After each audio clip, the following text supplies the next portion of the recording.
Tribuners, Selamat sore Medan. selamat sore Medan. Kita bersama. Ulang ya, 1, 2, 3. Hai Tribuners, selamat sore Medan. Ketemu lagi dengan aku Risha Dan aku Joy. Ini selamat sore Medan. Seperti biasa kita telah menyiapkan 3 berita yang siap dibagikan kepada Tribuners kalian. Ya, hampir sebulan ya Tribuners tidak Sudah menyapa, hampir 1 bulan.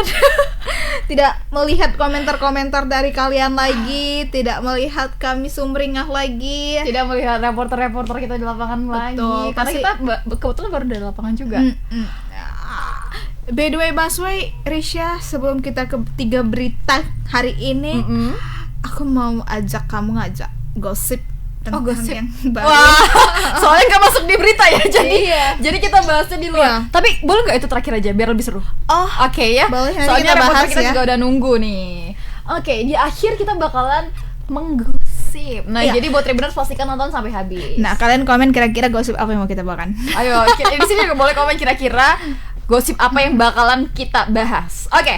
Di berita pertama ada apa, Joy? Nah, jadi berita pertama ini, aduh, sebenarnya cukup menyedihkan ya Tribuners. Jadi, ada seorang warga, sebut saja Panjaitan, dari Kecamatan Sedadap, Kabupaten Asahan, terpaksa menginap di jalan akibat terjebak macet di Kecamatan Air Batu pada Rabu 21 Agustus 2024. Wow, sampai nginep di jalan ya. Betul, pada Rabu tadi. Kira-kira Nah, kenapa nih? jalan yang biasa ditempuhnya itu hanya 1 jam, tapi karena macet itu sampai 16 jam loh. Wah. 16 jam itu kayak dari sini ke hampir ke Padang. Dari Medan ke Padang. Nah, bukan tanggung-tanggung ia bersama istrinya terpaksa harus tidur di dalam mobil karena macet yang tak kunjung terurai. Nah, jadi orang itu udah ada di jalan dari jam 9. Barulah di situ sampai ke titik macetnya lah, di situ awal macetnya. Ia mengaku penyebabnya ini karena pembangunan jalan tidak memiliki kesiapan dan bahkan terkesan menyusahkan masyarakat. Jadi di jalan yang mau dia lalui itu ada pembangunan. Nah, memang ada himbauan, tapi ya kayak mana sampai macet kayak gitu kan. Mungkin gak ada jalan alternatif lain. Nah, ia berharap ada evaluasi dari pihak pengelola maupun vendor yang membangun jalan tersebut. Katanya ia datang dari Hesa Parlompongan dengan tujuan Pulau Raja yang biasa memakan waktu dalam 1 jam kini menjadi 16 Wah, jam. 1 ke 16 berapa kali lipat? 16 kali lipat.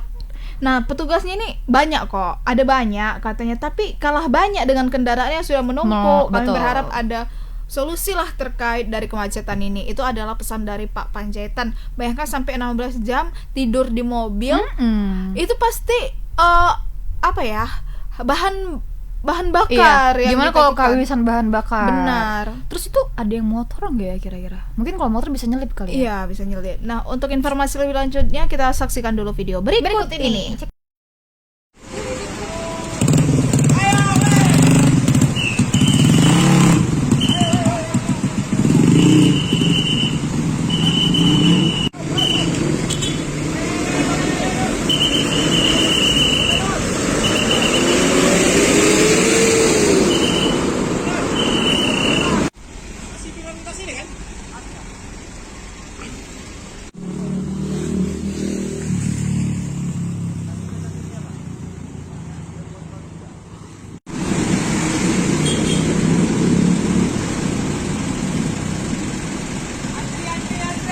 Pak, udah berapa lama Pak macet ini Pak? Malam lah kayak dari Pompongan. Dari desa Pelompongan jam 9 malam ya Pak ya? Sampai titik ini Pak, baru sampai ini ya? Iya baru ini lah. Rencana kemana Pak? Ke Puraja. Oh, Pururaja ya. Pura. Nah, Pak, harapan Bapak Pak, ini Pak jalan ini bagaimana Pak? Ya harapan kita ke depannya ya jalan seperti itu aja lah gitu. Ada perbaikan jalan itu kan ya. Optimalkan lah kayak para jalannya mengatasi pada padat-padat seperti ini kan. Berarti nggak ada himbauan Pak, ini ada perbaikan jalan gitu? Oh ya ada. Kan kalau ada perbaikan jalan itu kan ya. Ya kan kita mengharap lah kayak di antisipasi itu untuk dimakan dalam macet gitu. Nama siapa Pak? Pak Panjaitan. Pak Panjaitan. Terima kasih ya Pak. Oke, itu dari Pak Panjaitan ya. Tampaknya memang sudah Cukup lelah sekali dalam mobil itu dalam posisi duduk selama berbelas-belas jam ya Tribuners, nggak kebayang. Nah, kita telah terhubung dengan reporter kita di lapangan, ada Bang Alif. Halo Bang Alif, selamat sore. Lagi di jalan juga nih Joy. Selamat sore Bang Selamat Alif. sore Risha, Kecil selamat sore ya. Joy, selamat sore Medan. Oke, Bang Alif mungkin boleh laporannya nih sekarang, apakah Bang masih lagi di Kecamatan Seidadap ini, Bang? Ya, terima kasih. Saya sekarang berada di Kecamatan Teluk Dalam, tepatnya di Desa Hesa Perlompokan. Nah, kemacetan ini terjadi Kak sekitar kurang lebih panjangnya itu 20 km mulai dari Pulau Raja 20 km. ke Simpang 4 ya, Simpang 4. Untuk saat ini memang petugas sudah melakukan buka tutup ataupun rekayasa lalu lintas untuk mengurai kemacetan. Nah, tadi terakhir informasi terakhir kami dapat saat ini kepanjangan antrian kendaraan itu sudah mulai berkurang, mulai dari tadinya 10 km setiap sisi, kini menjadi 5 km gitu Pak. 5 km, waduh sudah sangat berkurang ya Bang. Oke, nah apakah sekarang menurut pantauan Abang kemungkinan kemacetan itu akan terjadi sampai nanti malam lagi nih Bang? Ya, tadi kita konfirmasi ke pihak dari Polres sendiri, yaitu Pasar Tangkap, dia mengaku mengkhawatirkan malam ini malah akan menjadi lebih mempermudah karena ini saat ini masih bus-bus ya Kak, masih truk ataupun kargo. Nanti bila malam itu kemungkinan besar bus akan melalui jalan lintas ini tepatnya jalan lintas timur. Nah, diperkirakan bus-bus itu masuk sekitar pukul 7 hingga pukul 12 malam Kak.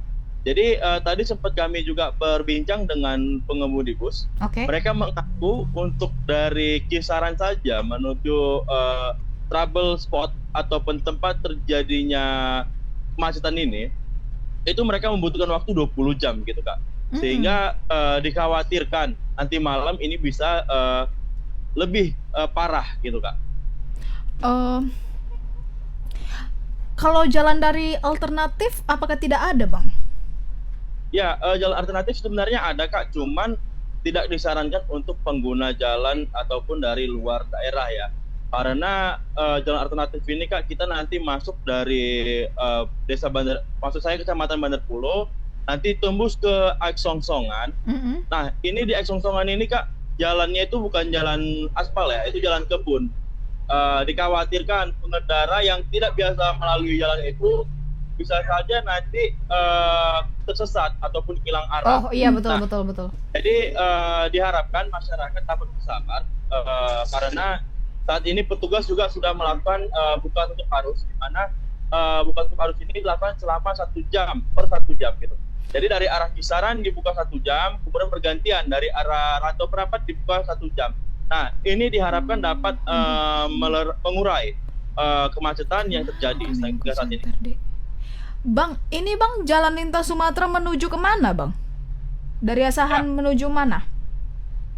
Untuk jalan lintas Sumatera ini Kak, lintas Pantai Timur ini merupakan lintas Sumatera yang menjadi utama ya Kak, karena kargo, kemudian seperti paket itu melalui jalan ini bisa melalui dari sini bisa ke Pekanbaru, Palembang, Jambi, hingga ke Palembang Kak. Makanya dikhawatirkan supir-supir truk ini mengkhawatirkan barang-barang bawaannya itu busuk seperti sayur-sayuran, kemudian ikan dan juga beberapa barang lainnya gitu. Nah, Bang Alif, apakah kita berhasil meminta konfirmasi kepada pihak terkait nih Bang mengenai pengecoran jalan ini itu? Udah melihat sebegini macetnya, apa upaya dari mereka agar kemacetan ini tidak terjadi lagi di kemudian hari? Ya, tadi kita sempat mengkonfirmasi ke pihak pejabat pembuat komitmen atau PPK, itu Bapak Yakub, tadi sempat kita hubungi melalui via telepon. Dia mengaku saat ini masih berada di lab untuk mengecek coran ini apakah sudah kering atau belum. Nah, jadi solusi dari mereka itu Kak, tadi mereka mendapatkan bahwasanya cor ini kemungkinan di 3 hari bisa kering dan bisa dilalui oleh kendaraan pribadi. Namun untuk kendaraan seperti dump truck ataupun barang kargo itu tidak bisa dilalui Kak. Jadi tadi kami mendapatkan solusi dari pihak Kasat Lantas sendiri, mereka akan membuka jalan cor tersebut Kak. Oke. Jadi jalan cor ini bisa dilalui oleh masyarakat sehingga tidak terjadi macet lagi. Tapi untuk sejauh ini Bang masih terjadi pengecoran ya Bang? Untuk saat ini Kak, pengecoran sudah dihentikan, namun pihak dari pengelola sendiri sudah membuat jalan, karena kan jalan cor itu Kak tingginya melebihi 40 cm. Nah, 40 cm ini mereka sedang membuat jalan supaya bisa dilalui oleh kendaraan seperti mobil ataupun gitu, Kak. Baik.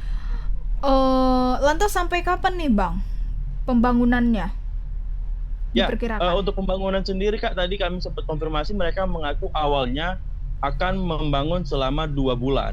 Nah, karena melihat Belum kondisi ada seperti dua. ini, mereka memprediksi atau mengkaji ulang sehingga bisa dapat dipercepat hingga 40 hari gitu Kak.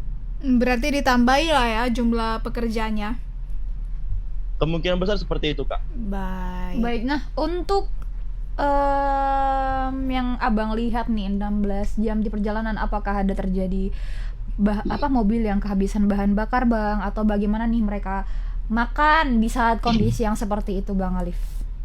Ya, untuk pengendara sendiri Kak, seperti di belakang kita ini Kak, mereka rata-rata mematikan kendaraannya Kak ya, untuk oke. menghemat bahan bakar sendiri. Di mana solar juga seperti kita ketahui cukup langka untuk di jalan lintas Sumatera ini Kak. Jadi mereka menginisiasikannya dengan mematikan mesin. Jadi begitu mobil sudah mulai arus jalan, Maju. mobil baru dihidupkan gitu Kak. Sedangkan untuk makan tadi sudah banyak warga juga yang membuka outlet ya secara Tiba-tiba. dadakan, seperti menjual es gorengan dan juga seperti ayam penyet gitu Kak. Oh, baik baik baik ya. Mendadak. Itu dengan apa ya Bang, oleh warga sekitar ya Bang ya? Ya benar Kak. Baik. Oleh warga sekitar yang mencari keuntungan lebih lah dari kemacetan. Ada berkah juga tersendiri. Nah untuk Bang Alif sendiri gimana baliknya Bang? Nanti abang kena macet juga nggak nih? Ya alhamdulillah kalau misalnya sepeda motor Kak Masih bisa dilalui masih ya? bisa kita lewat. Nyelip-nyelip Oke. ya bos. Ya, kemudian nanti ada juga jalan alternatif yang dari arah Kisaran menuju Air Batu. Bang, mungkin Joy mau nanya nih ya Bang sedikit. Sejauh pantauan abang nih selama melihat kemacetan ini, ada nggak kayak kendaraan emergensi yang lewat, entah ambulan atau mobil pemadam kebakaran seperti itu? Ya, tadi sempat kita jumpai tadi ada ibu-ibu dengan mobil pribadi membawa anaknya yang sedang sakit, Aduh. berencana untuk dibawa ke rumah sakit umum Kisaran. Nah, mereka terjebak dari arah Rantau Perapat menuju ke kota Kisaran. Nah, mereka sendiri juga mengaku khawatir karena kondisi anaknya semakin melemah. Namun alhamdulillah tadi tidak lama dari saya wawancara, arus mereka dibuka oleh Kasatlantas sendiri. Wih, puji Tuhan ya. Oke. Semoga Baik. anaknya dalam kondisi sehat Sehat. dan segera pulih kembali. Bang Alif, satu lagi pertanyaan, apakah selama ini tuh ada yang petugas lalu lintas yang berjalan Bang? Boleh lengkap putus? Adakah petugas lalu lintas entah itu dari pihak kepolisian, di sub atau apa yang menjaga di kemacetan ini?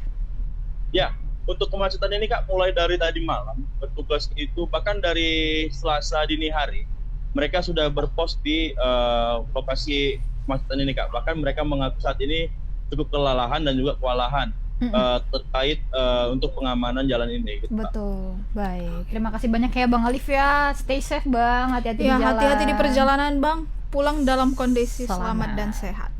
Selamat beraktivitas kembali ya Bang Alif. Selamat sore. Selamat sore. Sore. Ya kebayang nggak sih Joy? Berbelas-belas jam di jalan gitu ya. Apalagi nih pekerja kan ya, bawa barang kayak tadi, bawa apa ya, truk-truk yang bawa mungkin sayuran kah atau apakah nanti busuk gitu. Takutnya jadi kepada sopirnya yang disalahkan. Pasti kan merugikan juga ya. Tapi itu tadi ya Tribuners ya, karena semuanya pasti bakalan capek kan, yang ngecor juga capek, petugas yang berjaga di lokasi juga capek, pengendaranya capek. Jadi semoga aja kita sama-sama berdoa buat semuanya itu berjalan dengan lancar. Pengecorannya juga bisa lebih cepat selesai, lebih cepat keringnya biar bisa segera dilalui. Oke, Tribuners dan teman-teman semua ya, ini kita ke berita selanjutnya. Ini tuh ada 3 warga Sumatera Utara, yaitu Abdul Rahmat Gultom, warga Jalan Gerhard Lumbantobing, Kecamatan Tarutung. Baru ada Adi Putra Siregar. Nah, dan juga Rudi Hutasoid diduga menjadi korban penipuan modus investasi emas. Waduh.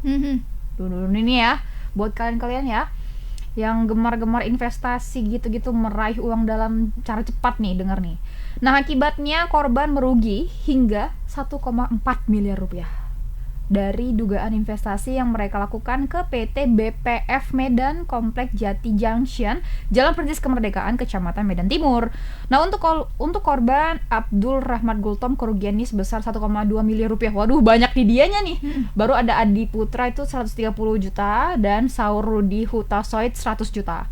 Karena merasa ketipu, melalui kuasa hukumnya Olsen Lumban Tobing, ketiganya pun melaporkan perusahaan tersebut ke Polda Sumut melalui aduan masyarakat. Beberapa aduan dilayangkan, salah satunya langsung kepada Kapolda Sumut Irjen Wisnu Hermawan Februanto yang sebelumnya pernah menangani kasus Indra Kents dan Fakar Suhartami. Nah, Olsen Lumbang Tobing selaku kuasa hukum dari ketiga korban ini menyebut kliennya itu masuk ke dalam perangkap tipu daya perusahaan tersebut sehingga kliennya mau mengirimkan uang. Bahkan kliennya ada yang sampai menjual sawahnya nih akibat dugaan bujuk rayu dari marketing PT BPF ini. Uang sebesar 1,4 miliar rupiah itu raib begitu saja dalam kurun waktu 2 pekan atau mulai tanggal 26 Mei hingga Juni 2024. Dan itu si pihak BPF-nya ini Joy membujuk si ketiganya itu untuk menanamkan saham nih pada perusahaan mereka. Berarti korbannya ada 3 orang. 3 orang. Yang kemudian diduga pihak BPF itu melakukan bujuk rayu atau iming-iming kliennya itu dijanjikan memperoleh keuntungan. Adapun kerugiannya itu sebesar 1,4 miliar. Nah, Olsen ini selaku kuasa hukum ya menerangkan dugaan penipuan modus investasi emas ini bermula ketika korban menerima tawaran pembelian saham perdagangan komoditi emas yang dilakukan dua marketing PT BPF Medan melalui WhatsApp. Mereka dijanjikan apabila mau menginvestasikan uangnya akan aman 100% karena menyebut perusahaan BPF ini memiliki legalitas yang jelas diawasi Badan Pengawas Perdagangan Berjangka Komoditi atau BAPETI. Karena bujuk rayunya ini, nah korban pun menerima tawaran tersebut dan membuat akun trading untuk memantau pergerakan untung rugi pada saham pembelian komoditi emas investasi mereka. Ya, kayak gitu ya. Tapi untuk mungkin informasi lebih lengkapnya lagi, terus kronologinya itu bakalan dibahas sama reporter kita di lapangan. Tapi sebelum itu kita saksikan dulu video yang berikut ini.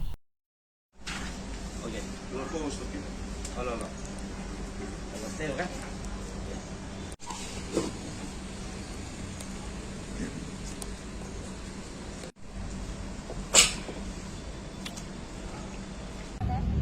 Bang, ini kan sudah melapor tadi kan melalui aduan masyarakat dan katanya tadi sudah menyurati Kapolda. Permintaannya kepada Kapolda ini seperti apa? Kami selaku kuasa hukum daripada pelapor memohon serta berharap kepada Bapak Kapolda Sumatera Utara agar secepatnya untuk menindaklanjuti dugaan tindak pidana penipuan ini. Dikarenakan kami khawatirkan akan banyak korban-korban lainnya sebagaimana yang diderita oleh klien kami di wilayah Sumatera Utara. Itu harapan kami kepada Bapak Kapolda Sumatera Utara. Ya, itu dia ya Tribunasnya pengakuan dari si sang kuasa hukumnya. Nah, untuk informasi lebih lengkapnya kita sudah terhubung bersama reporter di lapangan, ada Bang Freddy. Halo Bang Freddy, selamat sore. Selamat sore Bang Freddy. Halo Bang. Halo Bang Freddy, tidak Selamat dengar sore suaranya. Bang Freddy. Nah, Ya, halo, selamat sore, Ica dan Joy. Nah, Bang Freddy, mungkin boleh dijelaskan terkait kronologinya terlebih dahulu, Bang. Kenapa nih ketiga korban itu sampai tergiur ya, diiming-imingi keuntungan yang seperti apa sih emangnya, Bang? Iya, jadi memang kasus ini bermula sekitar bulan Mei lalu ya. Kalau tidak salah tadi itu kata kuasa hukumnya. Saat itu 3 korban ini mendapat pesan ya atau tawaran dari marketing, 2 orang marketing dari PT Best Profit yang ada di Kota Medan ini. Mereka ditawarkan untuk berinvestasi di komoditi emas ya, investasi itu. Nah, kemudian karena diduga dibujuk rayu ini, akhirnya ketiganya ini mau gitu, kemudian itulah dibuatkan akun trading ya bahasanya, untuk memantau pergerakan itu saham dan untuk jual beli dan sebagainya. Nah, setelah itu rupanya si korbannya hanya bisa memantau aja gitu, sementara untuk putusan dan segala macam juga tadi itu katanya itu dipengaruhi oleh saran-saran daripada marketing ini.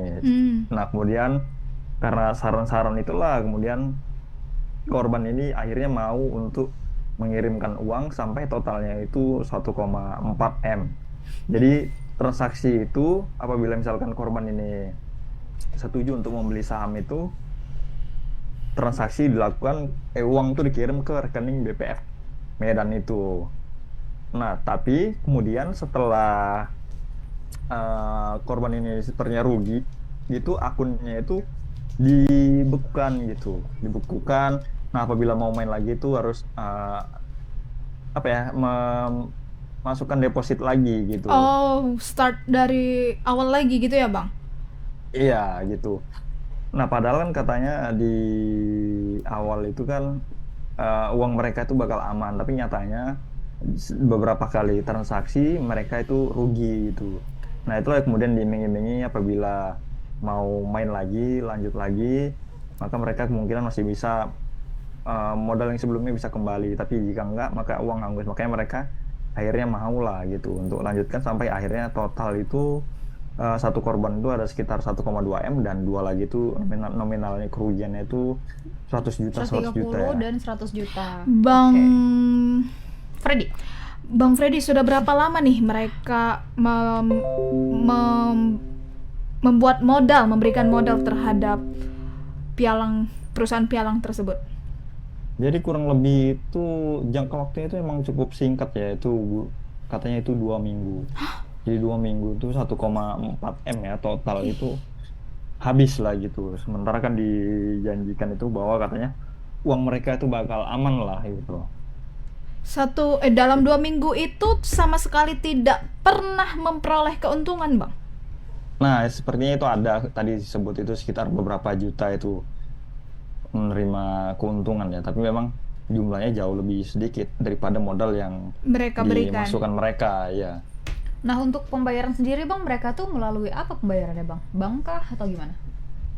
Iya, jadi dari rekening si korban ini mengirim uang ke perusahaan langsung ke best profit yang Ya, ada di Medan BPF itu langsung tadi gitu. ya. Nah, kemudian perusahaan itulah yang katanya yang melanjutkan seperti apa keputusan membeli atau tidak lah nilai saham itu.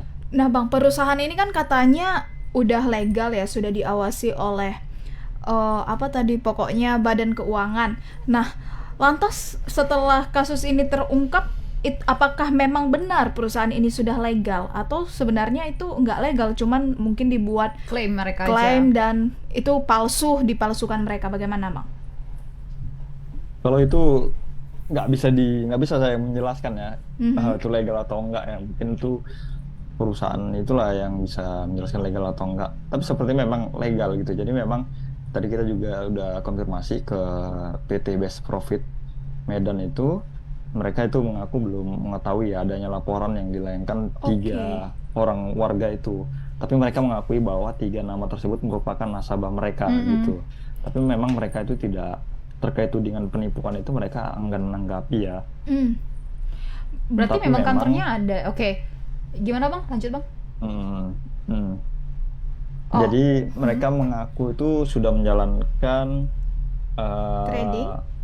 trading investasi ini itu sudah sesuai dengan prosedur yang berlaku lah gitu.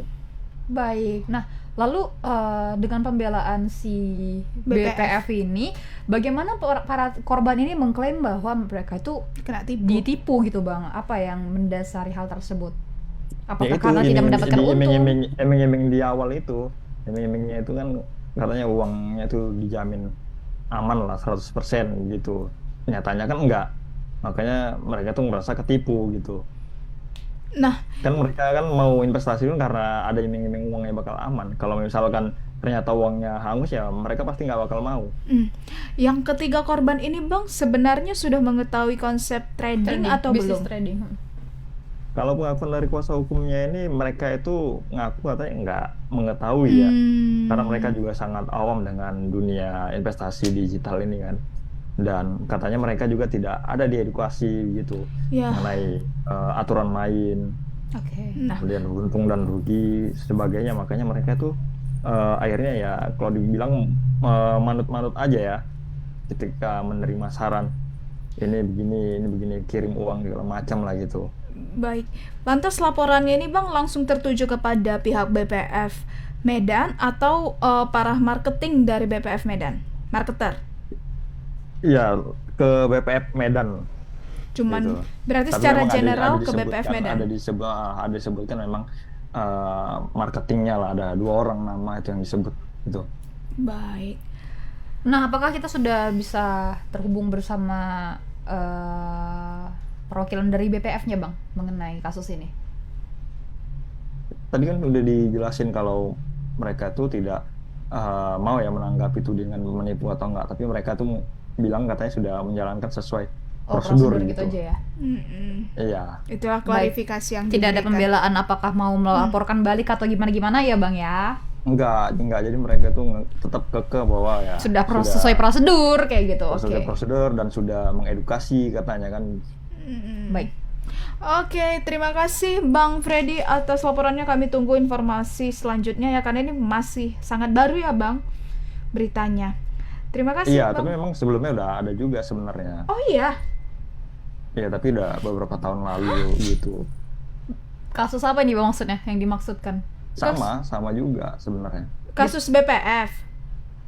Tapi korban bukan dari korban ini. Bukan. Beda korban yang lain lagi, oke. Beda lagi gitu. Oke, sudah ada 5 tahun yang lalu ya berita mengenai BPF ini. Modusnya sama Bang? Ya kurang lebih sama lah gitu. Baik ya. Terima kasih Bang Freddy atas informasinya. Selamat sore, selamat bertugas kembali. Bang Freddy. Terima kasih Ica Joy. Iya. Selamat sore. Jadi Bang Freddy Tribuners kayak lagi di belakang Monas iya. ya. Kok Monas? Itu di Polda nggak sih? Mirip belakang Monas. Jadi Tribuners mengenai informasi yang barusan kita sampaikan kepada kalian semua, kita bakalan kulas lebih dalam lagi Risha Yap. di acara Speak Speak Up. Up. Nah. Jadi informasi mengenai Speak Up pasti flyernya bakalan langsung kita sampaikan melalui media sosial Tribun Medan, karena katanya memang sudah 2 kali kasus ini, yang pertama 5 tahun yang lalu dan yang terbaru ini kurang lebih selama cuma 2 minggu loh dia itu bisa meraih 1,4 miliar rupiah. 1,4 miliar rupiah. Baiklah, oke. Nah ini tentunya disclaimer sorry, jadi apa ya, reminder buat Tribuners yang mungkin tertarik nih di bisnis trading. Kalian tuh harus tahu gimana cara Iya. kerjanya, bagaimana nih sistemnya. Kalian fasihkanlah dulu, jangan sampai karena keawaman itu, karena kita nggak bisa, kalau udah kayak gini kita nggak bisa bilang ya dia orang awam, itu udah nggak bisa lagi Tribuners. Jadi memang kitanya yang harus dibekali ilmu terlebih Benar. dahulu. Dan saran aku itu sih kalau bisa yang memang betul-betul terpercaya, diawasi oleh OJK, pusatnya ada, kantornya jelas, Betul. pegawainya, pemiliknya, dan sedikit info mengenai apa namanya bisnis saham ini Risha. Ada dia yang naik terus, ada yang naik turun. Nah, itu tergantung risiko. Kalau dia misalnya yang naik turun itu modal kita besar, tapi keuntungan yang kita peroleh juga bisa besar. Dan risiko ruginya juga bisa besar. juga. Nah, ada dia yang naik terus tapi keuntungannya itu 0,2%, 0,3, ya mungkin itu untuk yang daripada aku nabung nggak berbunga, bagus aku sahamkan. Nah, itu teman-teman bisa langsung mungkin ke Bibit, ke Reksadana yang udah lebih pasti terpercaya, dengan catatan pelajari saham apa yang mau dibeli. Betul, pelajari Jangan terlebih asal-asal ya Tribuners, betul-betul matang, percaya nih. Marketernya itu betul-betul yang kita percaya, yang bisa mengedukasi. Nggak salah untuk banyak bertanya sambil juga lihat YouTube ya kan, tanya-tanya sama orang yang lebih paham Betul. mengenai usaha Setuju nih, bisnis setuju. trading. Aku padamu Joy. Oke, di berita terakhir ini apa nih Joy? Nah, jadi berita ketiga ini ada komplotan maling ya, yang kembali mendatangi rumah warga serta mencuri 1 unit sepeda motor Honda Vario BK3241 AKL. Nah, dari platnya ini sepertinya kejadiannya di Kota Medan ya. Nah, aksi pencurian itu terjadi di salah satu perumahan, benar, di Jalan Marelan, Gang Rasmi, Kecamatan Medan Marelan pada Selasa semalam 20 Agustus 2024 dini hari. Warga Marelan angkat tangan. Nah, menurut orang tua pemilik motor, Rodiah, para pelaku ini beraksi ketika para warga sudah terlelap tidur dan saat cuaca sedang hujan. Lagi enak-enaknya ya. Iya, Nyenyak. memang belakangan ini malah Iya. hujan sampai pagi. Betul. Nah, katanya para pelaku yang berjumlah 2 orang tersebut sempat terekam kamera pengawas CCTV. Tadinya mereka mau ngambil besi tapi nggak terangkat, terus masuk ke dalam. Rupanya adalah keadaan sepi, ada motor diambil. Ya. Nah, ia mengatakan saat itu para pelaku ini sempat melakukan pengintaian ke sejumlah rumah, lalu melihat ke dalam rumah anaknya ada sepeda motor yang terparkir, dan mereka pun masuk melalui jendela. Oke, Tribuners.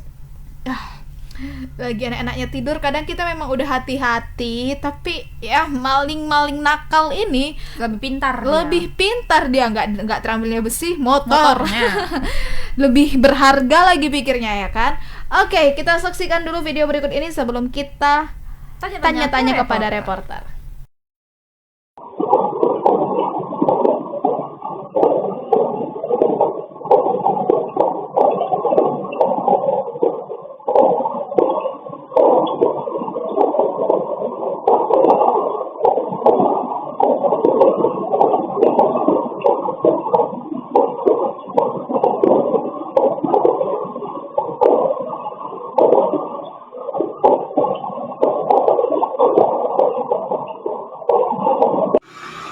Ini ya malingnya semuanya nutupi pintu orang, semua tetangga-tetangga tutup pintunya, dipalang-palang semua ya. Semua dipalang ya pintu ya, dikasih kayu semua. Ini semua pintunya dipalangi semua.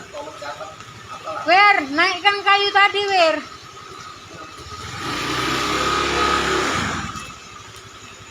Semua ya. Ini congkel udah tadi udah divideokan. Nah itu semuanya. Tolong keretaku kemalengan, rumah dibobol dari jendela, tolong, tolong aku, tolong. Pintu orang semua ditutupinya, pakai sapu, pakai kayu. Tolong kereta dimaleng. Dari jendela ini dia masuk sampai sini hilang. Udah pintu depan semua ditutupin pakai kayu. Biar nggak ada yang bisa nolong. Maling ini Pak. Dekat aja kalau apa mau masuk. Mohon ya Bapak polisi gitu. dibantu, kami meresahkan maling-maling di sini. Kereta yang hilang kereta apa, Bu? Kita, Bu. Vario Kredit? Enggak. masih kredit tapi 7 bulan lagi.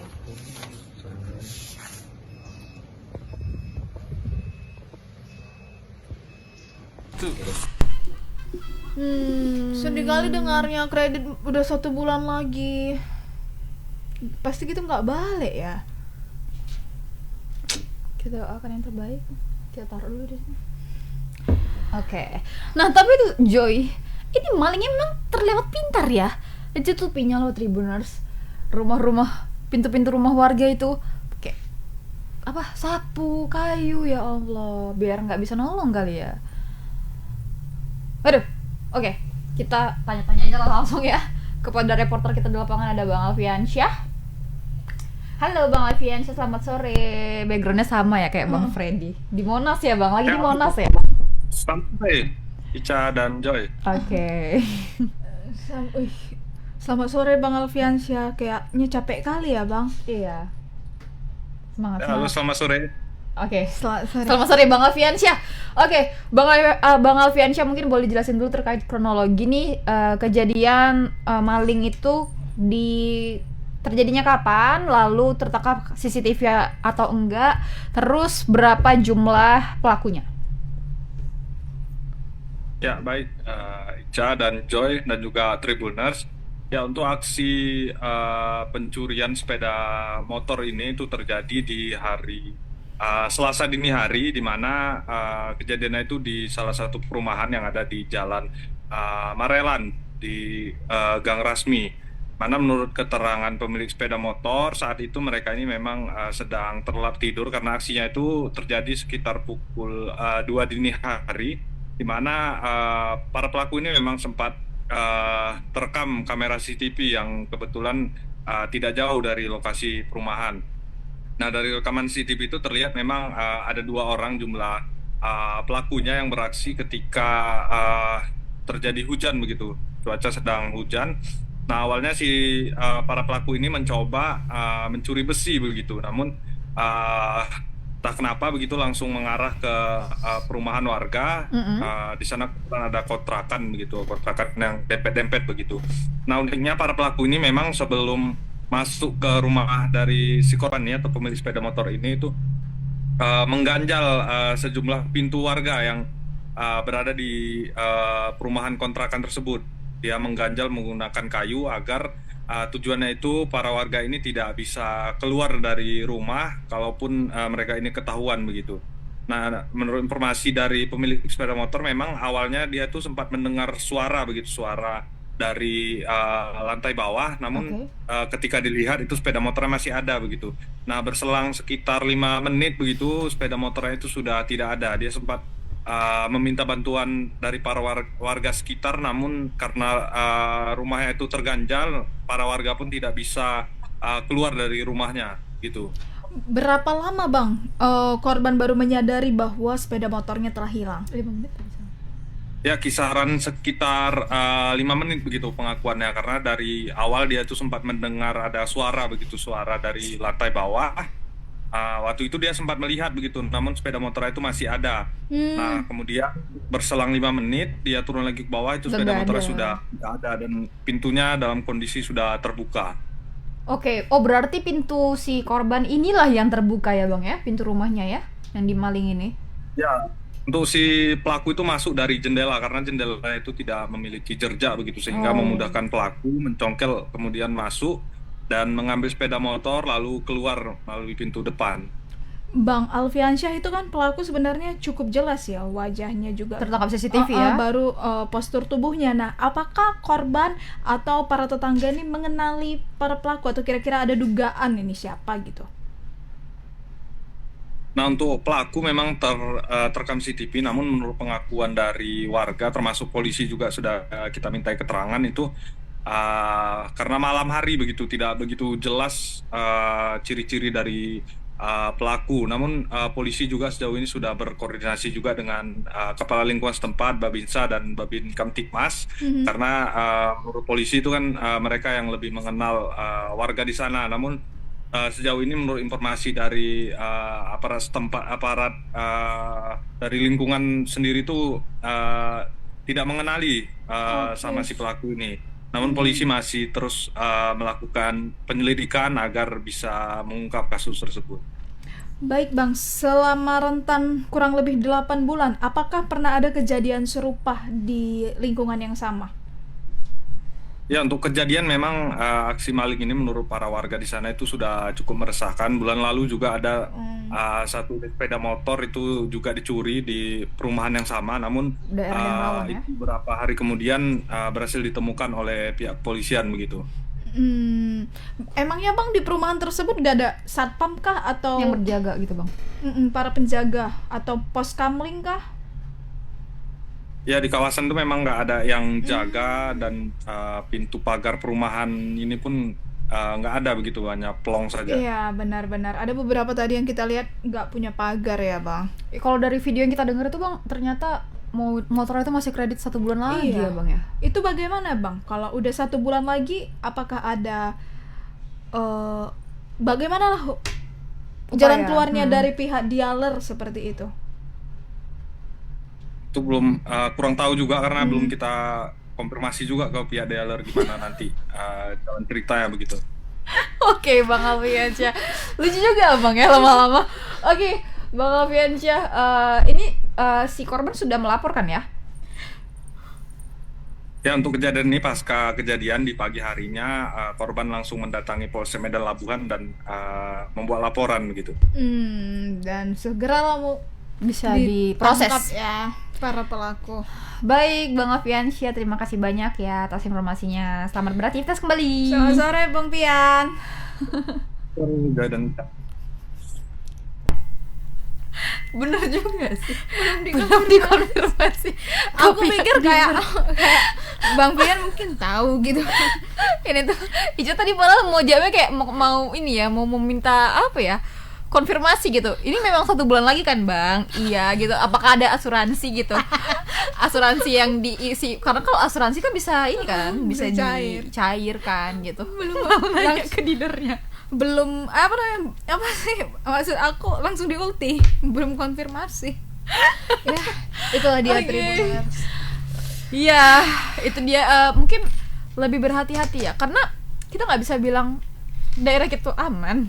Semua daerah itu rawan gitu. Pasti bakalan ada, kalau ada kesempatan nih, otak-otak yang tidak bertanggung jawab itu bakalan memanfaatkan hal tersebut, Tribuners. Jadi dari kitanya ya, kayak tadi tuh pintu ibunya ternyata tidak tidak teralipis, jendelanya itu tidak dijerjak, nggak ada jerjaknya, jadi memudahkan si para pelaku ini untuk masuk. Nah, memanfaatkan hal tersebut, mereka itu menutup pintu dari rumah-rumah warga yang lain, seperti itu. Ya, jadi memang harus dari kitanya ya. Benar sekali Risha. Itu dia Tribuners 3 berita kita hari ini, dan seperti janji kita di awal, kita bakalan janji Joy bahas sebuah gosip yang menurut Risha bagaimana ya? Yang diduga perselingkuhan yang dilakukan oleh Tribuners oleh Aziza Salsa aka istri Zize dari Pratama Arhan. Nah, tapi memang Pratama Arhan sejauh ini belum ada memberikan konfirmasi klarifikasi ya. Nah, tapi dia ada buat apa tadi Joy? Buat Instastory ya, buat Instastory mengenai postingan Instastory foto mereka waktu menikah, karena semalam itu ternyata mereka anniversary ke 1 tahun. Nah, tepat pula. Kejadian itu terkuak ya, dugaan perselingkuhan itu terkuak ke publik dan trending loh ini. Benar, dibuka aja X. Apalagi ini bulan 9 kan bakalan round ketiga itu Piala Dunia. Semoga Arhan nggak bisa terdistract ya, stabil lah mental dan pikirannya. Dan Aziza juga udah klarifikasi kalau hubungan rumah tangga mereka itu baik-baik aja, dan jangan katanya menyebar fitnah dan kebohongan di luar sana. Jadi ya kita jaga juga jempol kita. Betul. Karena kita belum tahu kevalidan beritanya. Di X itu kabar-kabar yang beredar tentang ini tuh kayak tajam kali gitu loh, Iya. Joy, kayak gitu bacanya, Shake gitu. Ya. Penuh dengan gitu Tribuners. Nah, jadi kalau memang ini tidak benar, aduh sangat disayangkan. Benar. Ya. Dan orang-orang yang mempunyai hati yang busuk, tangannya busuk, aduh nggak ngerti. Jangan sampai kalian ke distract karena kasus ini jadi lupa tentang pilkada ya Tribuners. Itu tetap harus kita kawal, dan juga pemilihan pelantikan presiden Indonesia, presiden terpilih Indonesia yaitu Prabowo dan wakilnya Gibran Rakabuming itu di bulan Oktober, sebentar lagi nih. Jadi jangan karena satu kasus kita jadi lupa nih. Yang penting padahal ini ya untuk Indonesia. Nah, apapun itu semoga buat Aziza Salsa, si Pratama Arhan, baru ada Rachel V-nya dan Salim juga ya. Yang namanya terseret. Ikut-ikut terseret itu, semoga ini masalahnya segera clear, menemukan titik terang, tidak meresahkan masyarakat kayak gini, karena bakalan banyak nih asumsi-asumsi yang masuk, entah itu benar atau tidak, mempengaruhi masyarakat lainnya, netizen lainnya, kita ini. Oke Tribuners, untuk pantau berita-berita menarik dari mana-mana pun, kalian bisa ke media sosial kita di bawah ini, atau ke portal berita di www.medan.tribunnews.com.